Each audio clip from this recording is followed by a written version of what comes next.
Yes, this is one of my favorite cars, but let's cut it in half.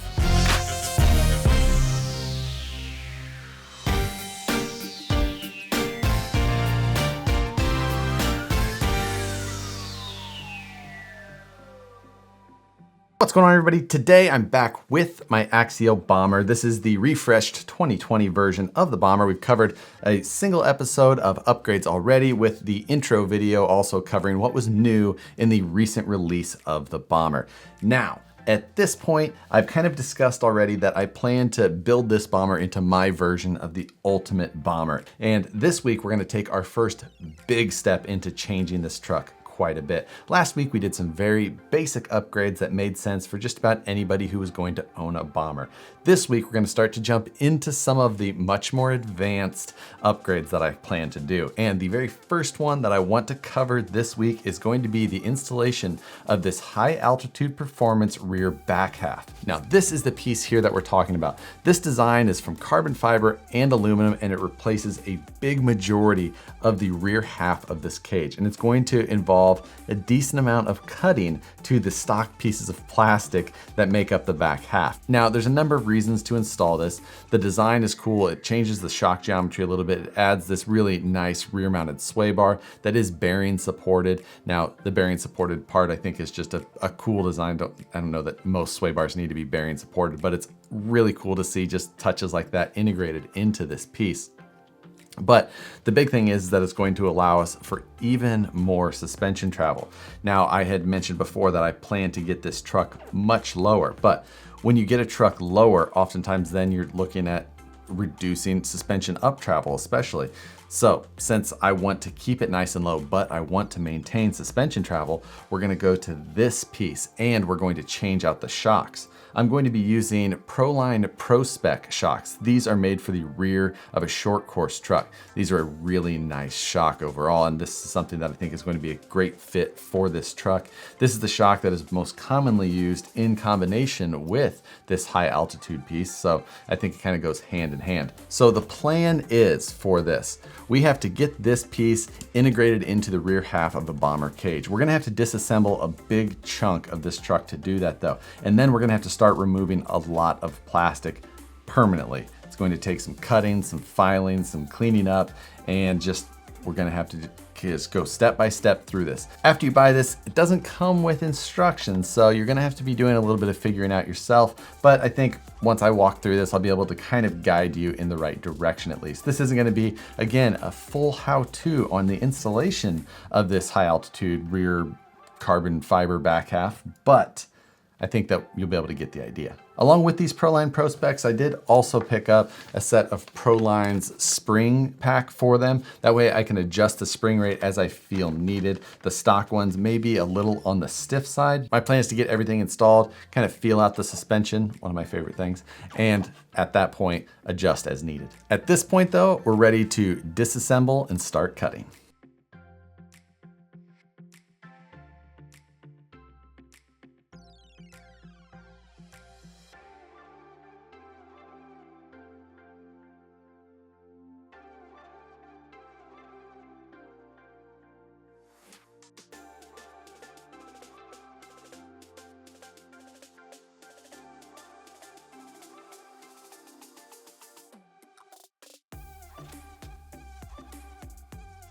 So at this point, I have removed all of the guts of this truck. Basically, I've taken all of the chassis center pieces out, and I've got the rear portions of the frame rails cut off.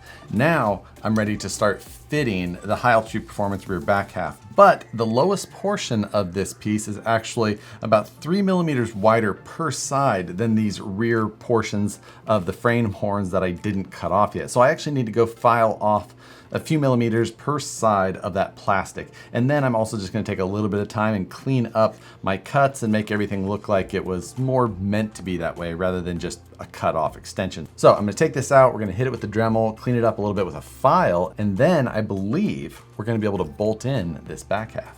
So now that we got those inner frame horns cut down, filed into width that we need, next we need to take care of this portion of the chassis in the back that hangs below the belt line bar. So we have this bar, we need to get rid of this lower portion down here. All right, the rear chassis is all cleaned up, removed. We've got the rear frame horns shortened to the width that we need. And now it's time to start bolting in the carbon fiber back half.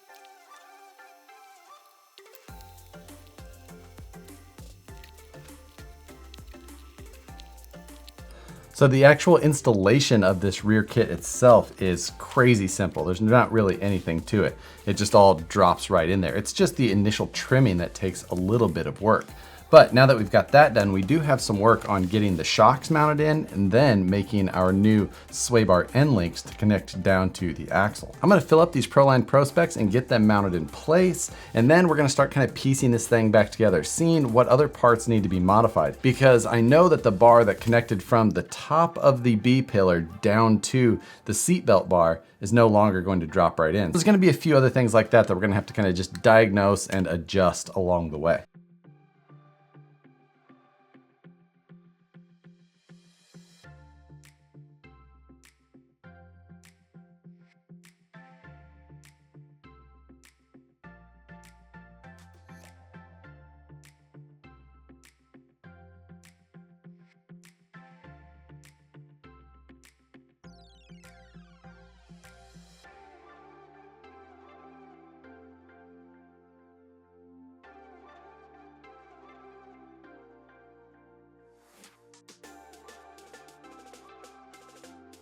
And now we've wrapped up the installation of this new back half. Now this changes the truck up quite a bit, gives us a ton more travel.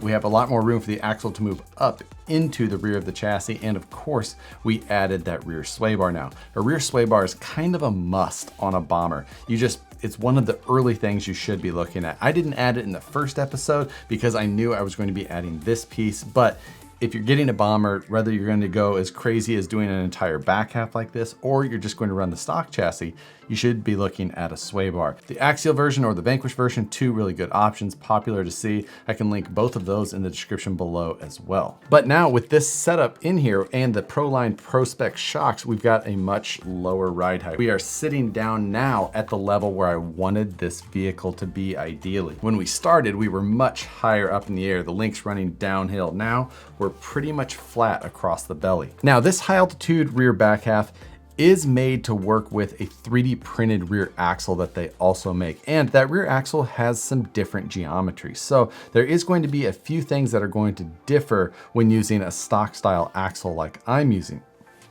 Now the link mounts on the 3D printed version are wider at the axle than the stock one. So my rear shocks are a little bit tipped in. I think that's something that we're going to address later, but that's something that we'll tackle after we handle some other major projects ahead first. If I was doing an upgrade and then going to go do a bunch of running and then going to come back, do more upgrades, I would kind of work with this geometry a little bit, add some spacers, move some things, maybe shave the skid plate a little to give me a little angle on the trailing arms, just a number of little things that you could do to really get this thing dialed in. But I know that I've got a bunch more parts here to throw at this thing right away. So we're just gonna catch up on that in the following episodes. Now, when I installed those Pro Spec shocks, I talked about picking up that Proline Pro Spec spring set. Now, I didn't change the rear springs. These are the stock yellow spring rate that these shocks come with. However, I did change the front to the blue spring rates that came in that tuning pack. They're a softer spring overall, and I think that it's going to just give this front end a little bit more ability to move around. For shock oil weight, I went with 35 weight all around as a starting point. Trailing arms really make a suspension work in a different way, but these shocks are a lot larger bore, so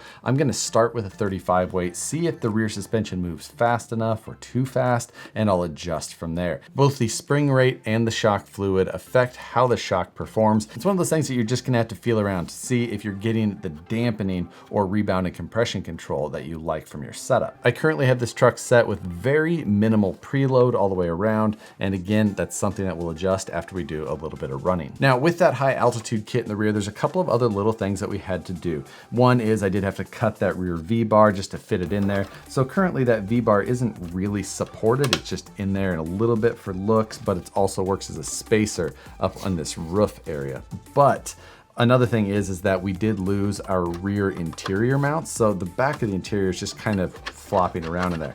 That's something I think I can easily make a simple 3D printed adapter for to gain me back those rear body mounts, something I'll probably do here in the upcoming episodes. The interior isn't going to go anywhere as it's attached up here in the front, but the main reason that I want to look at making a couple of mounts is because I just don't want to hear it rattling around. I'd rather it be solid and I don't hear the truck making a bunch of extra noise. One other thing that I did have to do was make my own sway bar end links. That's the link that connects the sway bar to the axle. Now to do that, I used 2 incision rod ends and a 15mm long 4mm thread set screw. You just put the set screw into one side of the rod end and then you screw the other one on until the 2 rod ends are basically touching, giving you pretty much the shortest end link that you can make. I did also have to remove the dust cover from the stock Bomber transmission to clear the lower bar on this truck, which isn't a big deal. I rarely run those spur gear covers, but if you want to make sure that all of your wires are clear of it, especially the little LED wires for the back, which kind of run in that area, might be a good idea. For me, it's not going to be an issue as I have more parts from High Altitude Performance that we're going to get installed on the next episode. So a kit like this, you've got to be a little bit willing to get in there and cut some plastic. But in the end, really, it's just trimming a couple of inexpensive pieces of plastic.